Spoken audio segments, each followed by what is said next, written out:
evening, good afternoon for everyone for the different time zones. We are watching our podcast Happy at Work. My name is Tatiana Koval, and this is podcast Happy at Work. And usually in my podcast, we discuss a topic about people-centered approach for making our business. But today I have a very special guest. And before we start to present this guest, I could say what today we will discuss a topic which go so deeply in my heart. What I decided to launch my book club for especially for discussing his wonderful book about serendipity. And I could say what our meeting today is a serendipity in action. And my guest today is Christian Busch. Hi, Christian. Hey, Tatiana, great to be here. Thank you.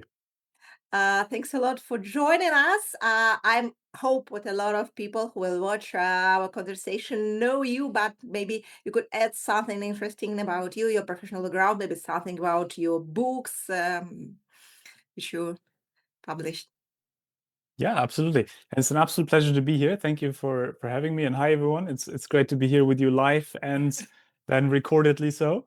And yeah, I love connecting ideas, connecting people, the sparks that come from doing that. And I started out as an entrepreneur and then later went into academia. And I found it fascinating that the most interesting, purpose-driven, successful people appear to have something in common, which is that they're really good at somehow being a little bit luckier than others, and they worked really hard for it. And so I got really curious about this idea of, is there a muscle for developing this kind of active luck, this kind of serendipity? And so that's kind of really what my work has focused on over the last decade, this question of, can you cultivate serendipity? Can you develop a muscle for it? And how do you do that then, that you take it to as many people as possible, so that hopefully we live in a slightly more joyful and a slightly less anxious world? Christian, it's thanks a lot for the talking about you. And my first question is you about what is serendipity for you? How could you define? Because they have different explanation from if, for example, people don't did not read your book, have not read your book yet. Maybe they have other definition, and I hope I will read it after our conversation. How could you define serendipity? Well, I think about it as, blind luck is something that just happens to us, and it creates a lot of societal inequality, and it just happens, and it's great when it happens to you, but you don't work for it. And then serendipity is the interaction between unexpectedness and human agency. So it's active luck, it's smart luck. So take the example, if you have erratic hand movements like I do, and you unexpectedly or accidentally spill a coffee in a coffee shop over a person, and that person looks at you like slightly annoyed, but you have the sense there might be something there, might be an interesting person.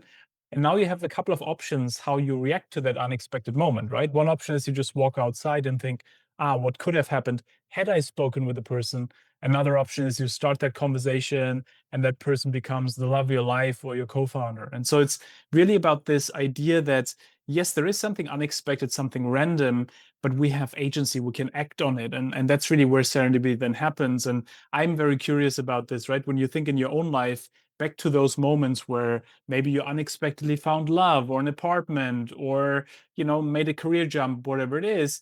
And then you think back to it, what was my role in this? You might realize that your role was bigger than you think. And that's kind of the interesting thing then. Hey, can we do that at hindsight, realizing that, yes, we have some role in this, but also with foresight? Can we somehow develop a muscle that makes it more likely that we can create that serendipity in the future? Christian, what I really like in the idea, conceptual serendipity, what it's proactive approach, not reactive, but reactive in some situation, but also proactive approach. You should be ready to meet your luck. My question is for you: what could the person make for increasing our chances to find something interesting, and maybe some examples how we could prepare for this. For example, as I said, it could be in the coffee shop, or that could be an airport. That could be different days, but. I think we need to be prepared. I remember what you talk about it in your book. So, what could we do for this?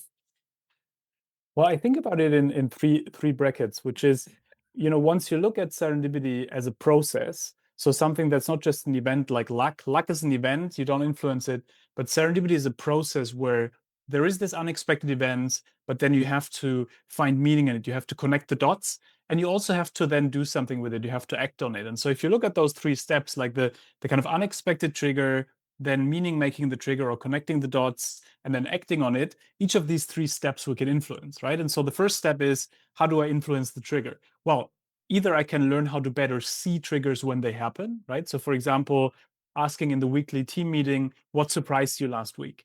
It's a very simple question, but when you ask people what surprised you last week, they start looking out for, oh, you know what? It surprised me that young people don't react to our incentive system anymore. Maybe we could do something about it. And so then you start spotting these kind of unexpected, interesting information points that could help you. The second thing around triggers is you can also seed them, right? You can put more of them out there. And there, my favorite strategy is the hook strategy, which is about saying, can I give you a couple of dots that you can help me connect? So, for example, if you would meet me at an event and you would ask me, so what do you do? I would tell you something like, well, I'm Christian, I study serendipity, but I'm also really curious about parenting because I have a 4-year-old who just learned negotiating. And so what I'm doing here is I'm giving you a couple of information points where you could be like, oh my God, such a coincidence. I also just had a kid who did XYZ thing. Let's talk. And so it's really about seeding these kind of information points. So that's what we can do with the triggers. With the connecting the dots, the interesting thing I think is to think about when you get into an unexpected situation, to force yourself to still think about, is there some meaning I can find on this? And so it's very different from toxic positivity. Toxic positivity is, yay, everything will be great. No, everything will not be great, right? For example, our house burned down in the wildfires last year in LA, and you're there and like, no, it's just painful. It's a bad thing. But then when you force yourself to still find meaning in it, you might realize, oh, you know what, but maybe I can develop a research project around this, and this becomes, the next book, or this becomes the next thing. And so you're kind of then meaning making the unexpected, and then you look back and you think, oh wow, there was still serendipity. And the third point, and that's what I psychologically find most interesting, is how do we act on this then? So if we see something, right, there's a lot of times in life where we see serendipity, but we don't act on it, right? So you might be in a meeting, you have an unexpected great idea, but you don't bring it in because you don't feel ready, worthy, or whatever. And then you walk outside and you think, what could have happened had I brought in the idea? Or you flirted with someone on the bus, but you didn't speak with them, right? And so serendipity could have happened, but it didn't because something held you back. And there it's really interesting to think about, in my own life, what are the moments where serendipity could have happened but it didn't, and what seems to be the thread behind it? What is the thing that they seem to have in common? And so, for example, in my case, it was fear of rejection, right? This idea of, oh my God, if I bring this in, I might be rejected. And what I realized for myself is, you know what? That fear of rejection, that is the immediate thing the brain goes to, right? Oh my God, what could happen if I do this? But what if you reframe this to, what actually could happen if you don't do this? And then you realize it's actually much riskier to not do it because of that feeling of regret of walking outside for 2 weeks and regretting it. And so reframing from what could happen if I do it to what actually happens if I don't do it, then develops that bias for action and making things happen. So I think those kind of three steps is what usually helps people to create a little more serendipity. Mhm. Also interesting what you say, that maybe your next moment of luck, which could change your life, you could meet it everywhere, and so you should be ready for this, connection, connecting with other people everywhere. It's very interesting. Let's have connection with idea of happiness now with social connections, very important for our happiness. And also, it's important, for example, inside the company, because I know what some people from the corporate sector who usually watch our video. And I want to ask you maybe some ideas, how we could create these moments could help us add something for our work inside the organization, or maybe outside the organization, which could change our career, which could help us to improve our business, maybe creating new ideas. What maybe some recommendations? Because I know what sometimes we meet in the cooler, but usually we discussed something bad news, for example. We had a lot of regrets, but maybe they could use these moments for discussing something positive and finding new connections which helps you to promote your idea, and absolutely like your idea to reframing. What if I share what's happened, and if I don't share what's happened? What recommendation could you give to people from a corporate world? Well, I think life changes once you look at life as potentiality, right? All the potential things that could happen, and that we are just aware of like a very small pocket of what it could be. And so, in a way, we want to make it more likely that these kind of unexpected, beautiful things can happen. To give an example, I talked with someone recently, board member at a big company, and I asked her like, "How did you get there?" And her story was, "Look, I I bumped into the CEO in the company, like I was walking, and he asked me, "Hey, what are you working on? What are you doing?" And I told him, "Well, I'm working on this, but I'd also be really curious to work more on this and this." And he was like, "Well, I didn't even know you're interested in these things. We have a board position that could fit for you, right?" And so it's those kind of moments where especially that hook strategy can be especially effective, especially with people we know already. So it's not just with new introductions where you put information points out there and say, this is who I am, but also, especially in day to day conversations where you want to find some meaningful overlaps. Where, for me, for example, as someone who's like a closet introvert, right? People always think I'm extremely extroverted, no problem speaking in front of people, but then I need 2 hours to recover in the hotel, right? Like and get the energy back. Mhm. And for me, it's very helpful to think about what are 2 or 3 things that are meaningful to me at the moment, that whatever someone asks me, I throw it in, right? So if I bump into a colleague in the morning in front of the elevator and they ask me, how are you doing? My 4-year-old still does this negotiating thing, right? So I throw these kind of information points in because that makes it more likely that I have a meaningful conversation with that person. But also, it makes it more likely, like in this example of the board member, that people understand what is actually on your mind so that they can better help you. And vice versa. I found it very, very effective to ask people less about what do you do, or kind of things that put people into boxes, and more about things like, what do you enjoy doing? What brings you here? How's your state of mind? Whatever it is that in a way gets me a little bit more information about where's the other person really at the moment, and then how can I help them in this? And to me, that is the kind of, the most beautiful thing about serendipity, that we think about serendipity a lot when it comes to innovation and unexpected success and things like that. But I think it's also a beautiful way to meaningfully connect with people and to have those meaningful small moments of joy. And I'm very focused on this. But I think in companies also, there's a lot of pragmatic things you can do, right? Like everything from how you think about those kind of, processes you already have, and then integrate something like what surprised you last week as a very simple way to make people look out for it. Or, culture wise, like when a meeting starts, to say something like, hey, at the beginning, all of our ideas once started as a bad idea, let's start, or just something that gives people the license to not be perfect. And I learned that from Pixar, the one of the most creative companies in the world, where the idea is, don't focus on perfection, focus on excellence. Because by definition, if you always want to be perfect, you will never be excellent, because you have to sometimes be a little bit imperfect to get to excellent, because you have to learn, other people need to help you. And so I'm a huge fan of bringing that in culturally, to say, we always want to be excellent. We never want to disappoint a customer. We never want to disappoint our colleagues. But in order to get there and to do that, we also in our meetings need to be able to sometimes not be perfect, because otherwise you don't bring in the most interesting ideas. And so I think kind of playing around a little with these ideas of moving away from Mhm. perfection to excellence, away from certainty to clarity. So, like, not trying to control everything, but saying, no, I want clarity about values, priorities, and everything else, but I don't pretend that I have all the answers.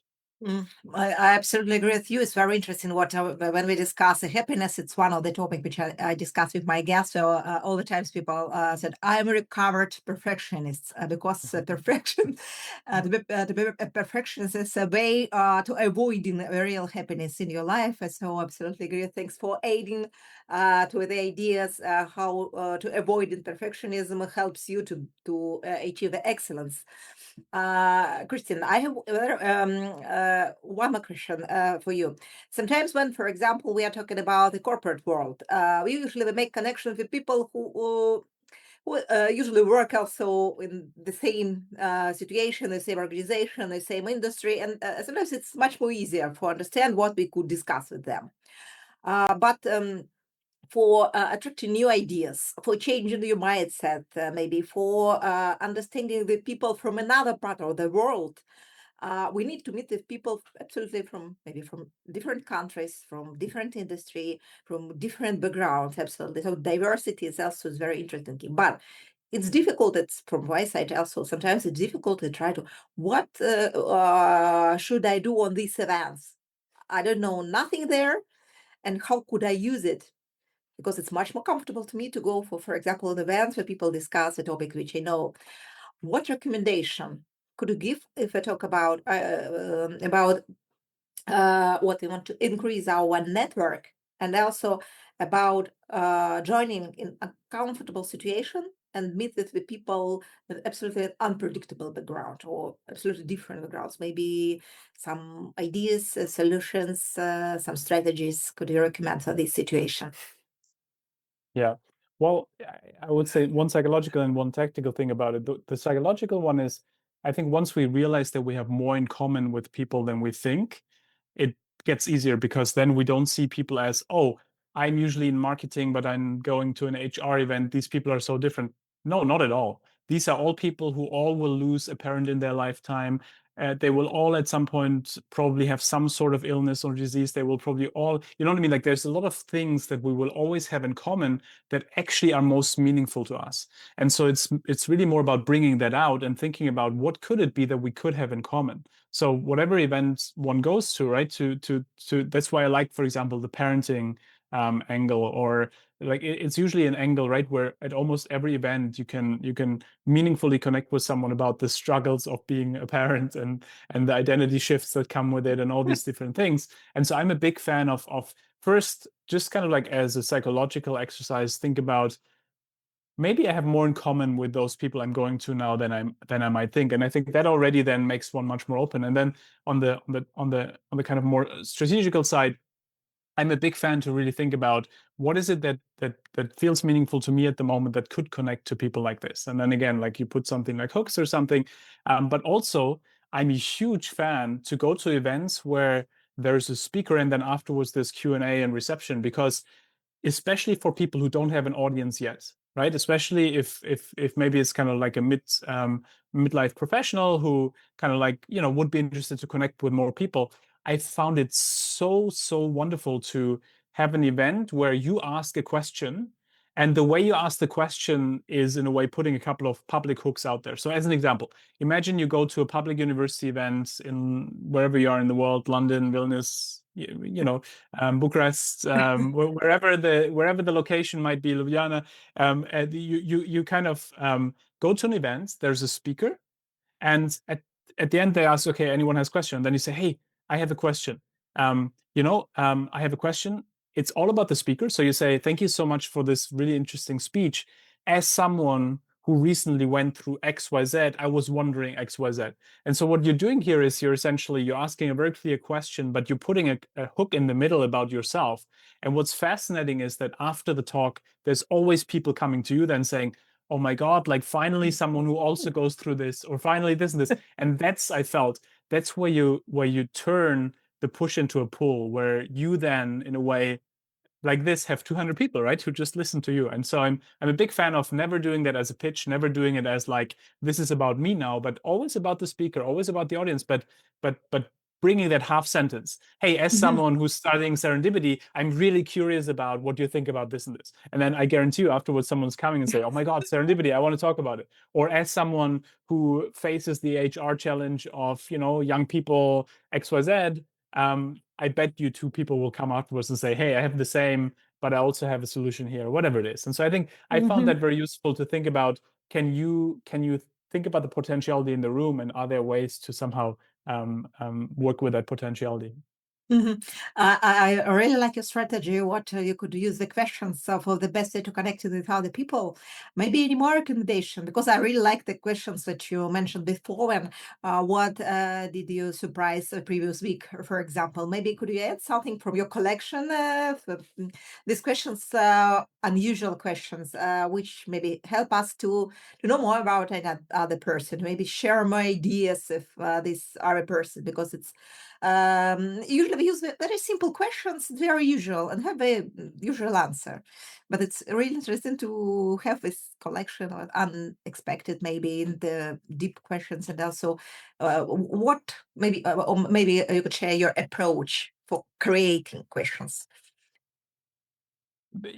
I think about it like a continuum, right? That like, I mean, I grew up in Germany where it was fascinating, by the way. So the book came out in the UK and the US first. And so we first did the book tours here. And right, if you're in New York and you introduce yourself, you put like 10 hooks out there, right? You're like this and this and this and this and this and this and this. And then you go to Hamburg in Germany and you do maybe one or maybe one and a half, right? So it's like it's very different depending on the culture, the context, the mood, the energy levels, things like that.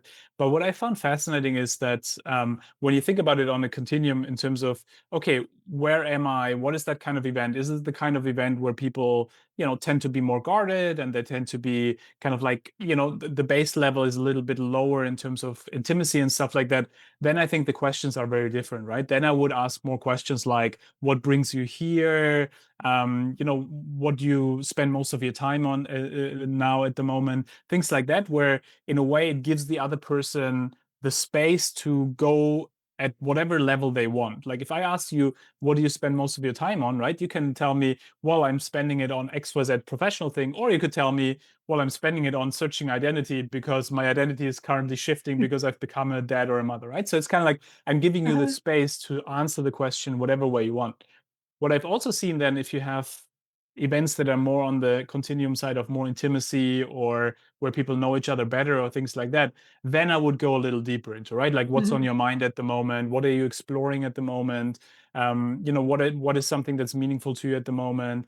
I also love to, when you're in one-on-one conversations, to go deeper into the why of the person in the sense of, you know, why did you go into this in the first place? Like, what was your driving force? What is your life force behind it? So anything that makes me understand like what is truly driving the person, because then I find those commonalities, right? Then someone who is in a completely different field might say, well, I went into nursing because, I wanted to help people, but also because there's nothing more beautiful than connecting with someone, in this kind of meaningful way. And I might be like, you know what? I'm in such a different field, but to me, community building is about exactly the same. You're about connecting people. And so it's, those kind of things where I feel like that brings out the driver of people that I find most curious and most interesting. Christian, thanks a lot for also for focus on the ideas of a cross-cultural issue, because I know from my experience now I'm living in São Paulo. Previously, I lived in Asia, in Europe. So, and also my best experience of visiting event was in the US. And now, for example, I visit also US events online, and all the times it's a lot of friends after this event, a lot of connections because it's part of the culture. But also in other countries we have a different situation. And it's very interesting because I know also what your book was translated from a different language. Absolutely sure what you have connection from people from a different part of the world. Maybe you share your experience or maybe your ideas. What is the difference and how we could use this difference and what you should focus on? You start to talk about this. If you're connecting with people from another another countries, from another cultures, from another part of the world, because in one side we have a lot of in common as a people. The other side we have some differences. How could we prepare ourselves for the international connection? Maybe because I know what you have this wonderful international background. Yeah, and I think that traveling and doing what you do, right, like putting yourself into those different settings is one of the most wonderful ways to have serendipity, because it takes us out of the rigidity of the day to day, right? Out of the way we grew up, out of the things we take for granted, we think that are normal.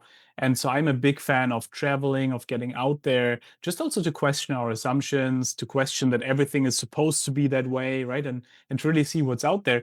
I found it fascinating. When I think about this kind of content, when the book came out in the US, it was all about luck, right? It was all about how do you create your own luck and your own success. And then you go to Germany, it's all about how do you plan for coincidence, right? So it's kind of like it's much more about the planning, the strategy, and so on. So I found it fascinating how every culture has their own emphasis on those kind of themes and comes from a different perspective. The German way is more like, can you plan for something? Can you improve it? Can you bring efficiency in there? And I think there's a lot in there that you can plan better for the unexpected. I think there's a lot of value in that. And at the same time, then, right, there's the kind of like more US approach, or also I spend a lot of time in Kenya where it's a similar, like very entrepreneurial approach to things. And so those kind of cultures where entrepreneurialism is at the forefront, I think there it's almost a way of life, right? In the Middle East, also, I always enjoy that it's a way of life to cultivate serendipity, right? And so Mhm. I'm a big fan. I think the most important thing being to just assume that there's no clear, this is the one best way, or this is the one way you have to do something. And I think that's the beauty of getting into a new context, to realize maybe there's other ways to do something.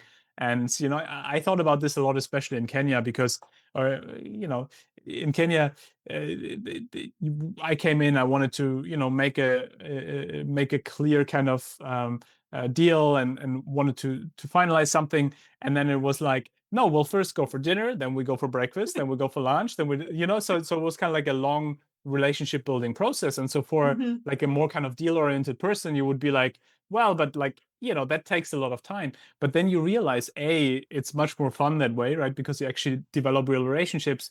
But also the second time you go, you can immediately go in because you have the trust already, and you don't need a long contract for that, right? And so I think just appreciating every culture for, yes, there's some things that are similar, some things that are different, and not thinking one is better than the other. I think with that approach, then you cultivate a lot of serendipity, because people are curious, they want to learn about your culture, but also vice versa. And so I'm a huge fan of that. And I'm a huge fan of really asking people more about, like, what is it, that they are proud of in their culture? What is it that they think in their culture, something that's kind of, would surprise someone coming in from the outside, things like that. So to kind of really bring out the beauty of different cultures. Mhm. I absolutely agree with you. And we discuss a lot of my colleagues, so from HR, with the people who have experience of traveling and especially working internationally, they are more open-minded. They are more ready for some serendipity moments. Christian, my next question for you is very interesting. So also for some part of my personal questions from my side, and also I think it's could be important for a lot of people. Usually, we try to create connections with the people who have well-known people who have a lot of reputation, who have a lot of connections. It's sometimes so we are feel ourselves like they are on the different levels. So. It sometimes it's difficult to join, to write this person, to go and say something, for example, because it's a star. As this person, you look for this as a star, but you want to connect because maybe for you it also could be a serendipity moment, and vice versa. It could be a serendipity moment also for this person. So, what strategies could you recommend? It's why I asked about it. Usually, we don't have any problems when I work as a mentor with a young generation. We don't have a problems to write to everybody. If you were decided to write to Barack Obama, it's not a problem for this. So, but usually with people, with experienced people, it's have a lot of situation. They said, no, I could not write this person because this person is so famous. What could I offer for this? And they remember, I think a lot of us read the book of Adam Grant, and they remember give and gave situation for the network. But sometimes it could be really interesting and also useful. So for what could we do inside ourselves, and what strategies could we use for connecting with really with other people with whom we want to be connected? What we could offer for these people, maybe strategy for joining the network of this person, because sometimes it's much more difficult for older generation than for youngest. Yeah. Yeah, I mean, I guess it depends on what the reason for the connection is. But I'm a huge fan of shifting from a transactional to a relational kind of approach, in terms of thinking about, how do I develop a relationship with someone, not when I need them, but when I'm in a position where we could both help each other, even if there's completely different status differences or something like that. I think there's two things to it. One is, I've always found it fascinating when you go into a room, you will see that the hungriest people, the people who really kind of like always look for the next person to talk with or something, are usually the mid-tier people, right? The kind of people where you think, oh, I could still connect with them because they're just about a little higher in that piece. But they are very focused themselves on getting there. Versus the most senior person, a lot of times is actually quite bored, right? Because everyone either comes to them and just tells them how great they are, or they might not dare to go to them, right? And so it's a fascinating constellation where I've actually found it to go into a room and to directly go to the most senior people. I found the easiest, because if you go to the most senior person, they are not looking around, because they are like, there's no one I could work my way up to now. So I just want to be entertained, right? And so in a way, what I found something that really shifts is to get away from the idea of transactional pitching, because that's what everyone gets all the day, right? The higher you are in the hierarchy, the more you get pitches, the more you get bored by people just kind of wanting to be the best, and actually just asking them like genuinely curious questions, right? Like, when you look at this room, like, I don't know, what is it that is on your mind now? What is it that kind of like that you're exploring now? What is it that kind of like you think about XYZ, whatever it is, like just kind of in a way, like having a genuine conversation with a person, that actually already is more than most people might get at an event like this, right? Where everyone's just pitching to them. First, this. Second, I think I talk a lot with my students about this, that they have more to give than they might think, right? That if I'm a 70-year-old CEO of expert company and I'm in an event, I'm so bored by all the other 70-year-old CEO type people with whom I always talk about the same thing, right? How's your kid? Oh, it's good. How's your, right? And so if you're the kind of 25-year-old or 30-year-old who comes and just kind of like asks an interesting question, or it's just nice to talk with, that already actually is a beautiful contribution to that person's life. And more importantly, I think people genuinely want to help nice people.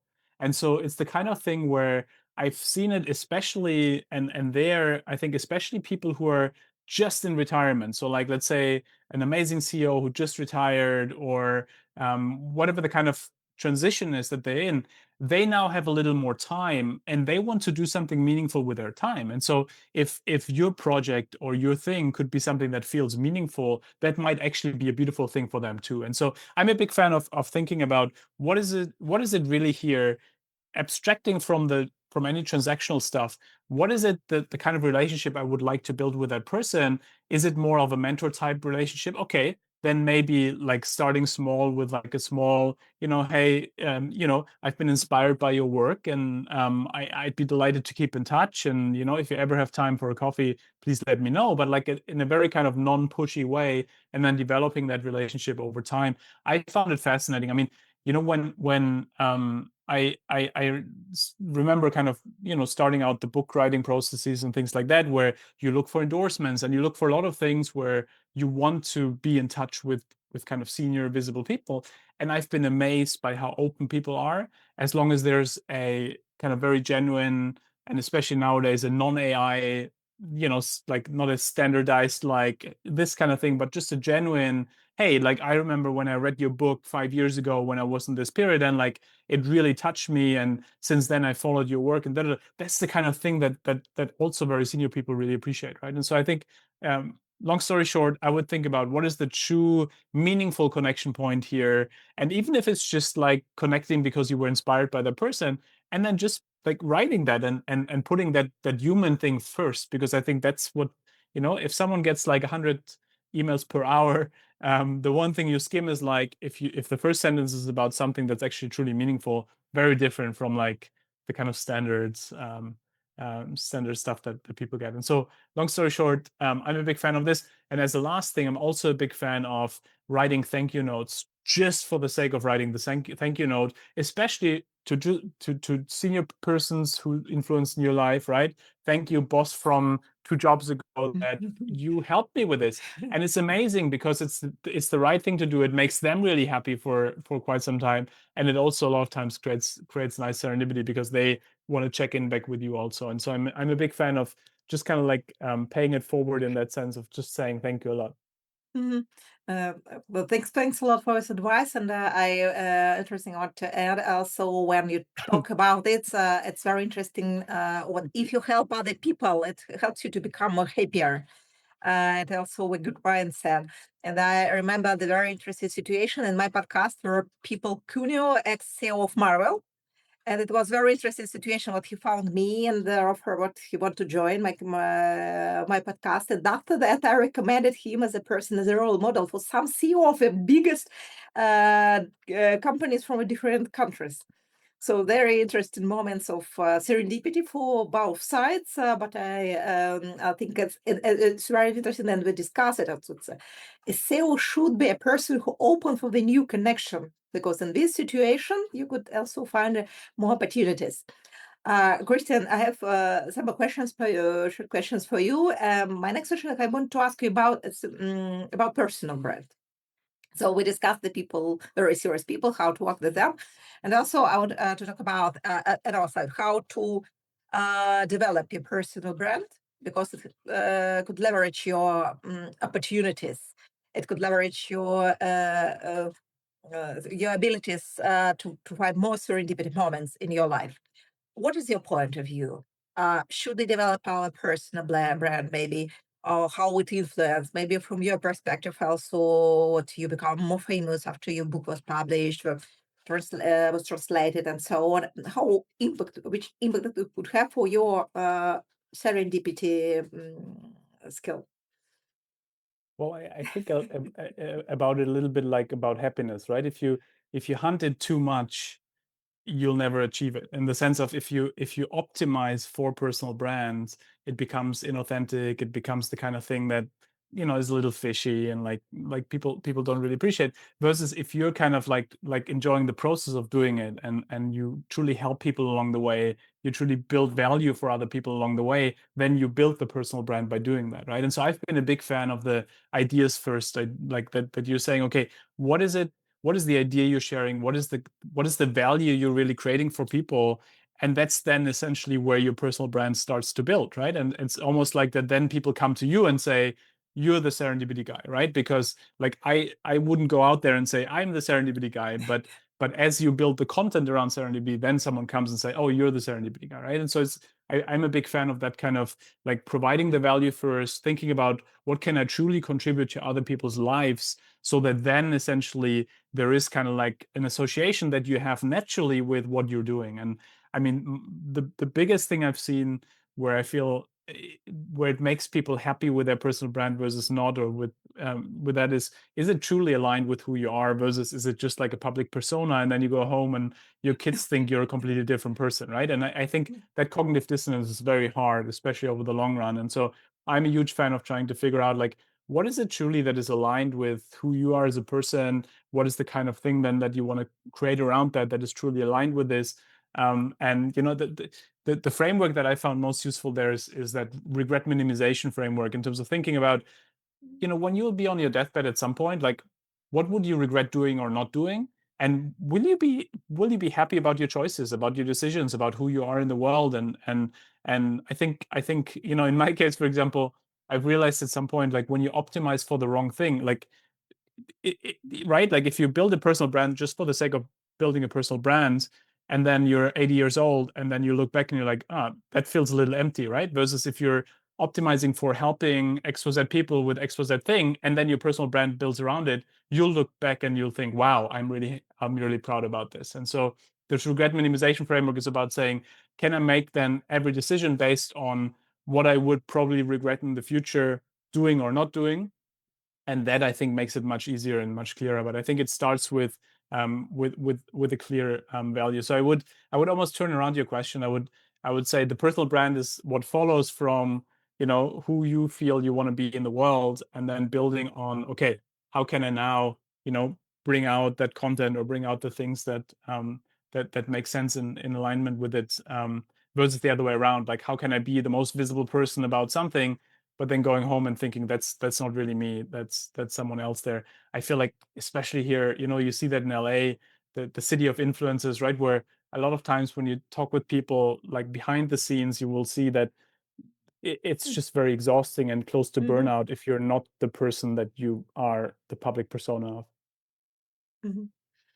Absolutely agree with you about authenticity. I think it's the most important thing because you couldn't work for your personal brand, but personal brand should work for you.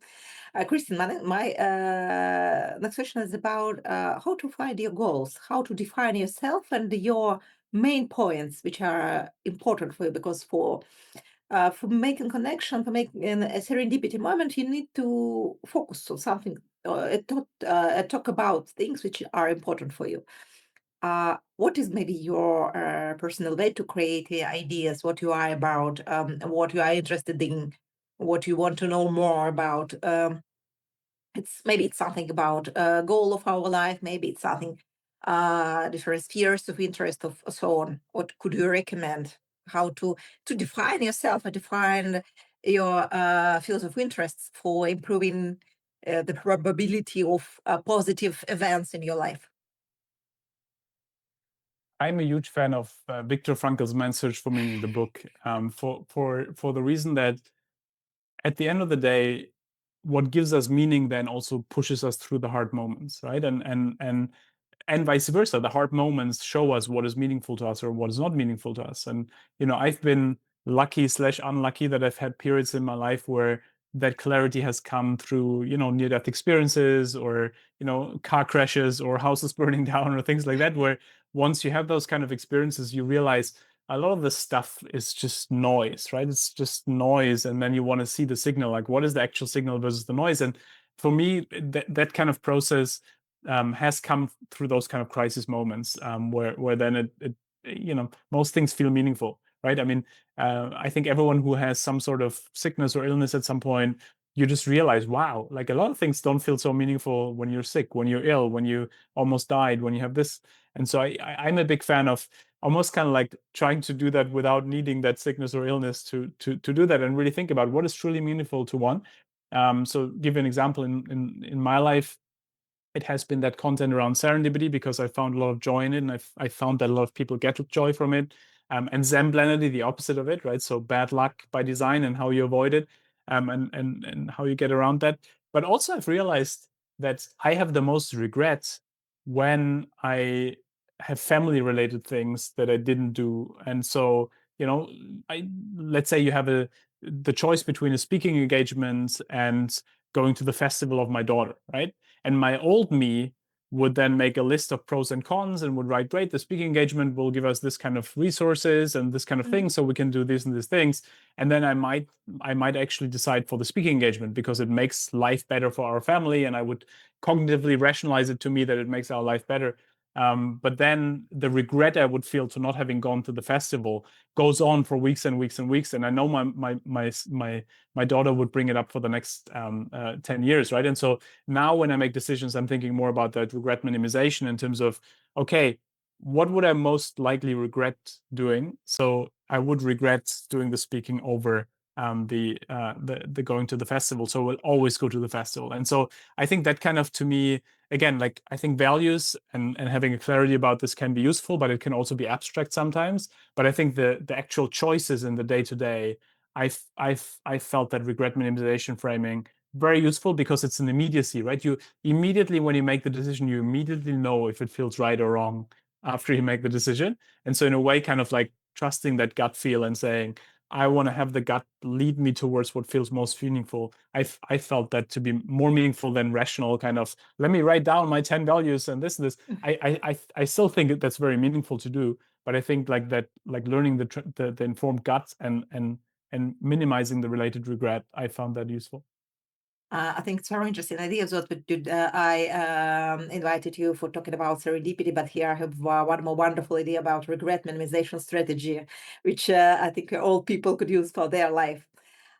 Christian, time is coming so fast, so we are in the end of our meeting, and I have a last question for you. It's the questions which I usually ask to all my guests in the end of our conversation.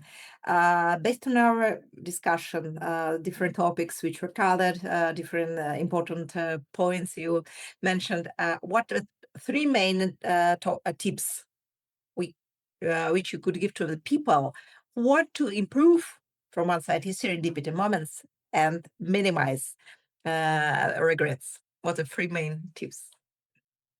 I think the first one is really the deeper psychological work of thinking about, just writing down what are the moments in my life where serendipity could have happened, but it didn't. So there was an unexpected moment. I saw there could be something, but I didn't act on it. And then identifying that red thread, identifying that through line and saying, I will work on this, right? If it's fear of rejection, let me put myself out there in low risk rejection moments, right? I found that very useful to, I don't know, if you're in a new city, right, go to the barista and say, "Hey, thank you so much. I forgot my money. Can I have a free? Can I have a coffee?" And they might say no to you, and they might like But a lot of times you have a weird conversation, you have a strange conversation. It might be like, "Oh my God, you're funny. Of course, here's a free coffee." And it's funny. I talked about this like putting yourself into low risk rejection moments. I talked about this recently, and then I had a father write me an email afterwards and say, "You know what? I went to a shop and I jokingly asked the employee, "Hey, can I have a discount for my daughter because it just was her birthday?" And he was like, "You know what? You seem like a strange guy. I'll give you the employee discount." Right. So the point is like it's kind of like it's a way where most likely someone will say no to you, but if they say yes, it's just also a fun thing, and then you realize it's not that bad actually to get a rejection, and it happens all the time. And so first one is really working on whatever one's fear is, and then putting oneself into situations to really work on this and to build the muscle. Second one is more around that I can't highlight the hook enough in terms of really putting information points out there, thinking about what are 2 or 3 points that are truly meaningful to me at the moment. In my case, serendipity, parenting, and then throwing this into conversations to steer it into more meaningful and unexpectedly beautiful ways. And then the third one is really more the kind of philosophical one around that life is hard, and I think we live in a crazy time at the moment, right, where everything seems to just be completely crazy. And again, as someone who lost his house last year, who has gone through a really rough year, the one thing that I found most useful is the whole idea of trying to meaning make it, especially in tough moments, and to still force myself to say, can I find some sort of meaning in this? So yes, the house burned down, but maybe now I can do more work on Zemblendi, those bad luck spirals, and how we can break out of it. And can I learn from this? And can I do something with it? And so very different from toxic positivity and everything is great, and more about saying, no, I just try to figure out a way that makes it more meaningful to get to. And I think that relates to your happiness theme, right? To say happiness is not about always being like, yay, everything is great. Not at all. It's about saying, I can have a process here that feels meaningful enough so that I can actually live a life that's worth living. And so I think I can only highly recommend Viktor Frankl's Man's Search for Meaning for that. Christian, thanks a lot for your time. Thanks a lot for joining our conversation. And I'm absolutely sure it have a lot of different topics to think about after our conversation. And I'm proud of the people. Thanks a lot. Thank you so much. I appreciate it. And this is podcast Happy at Work. My name is Tatiana Koval. Stay connected.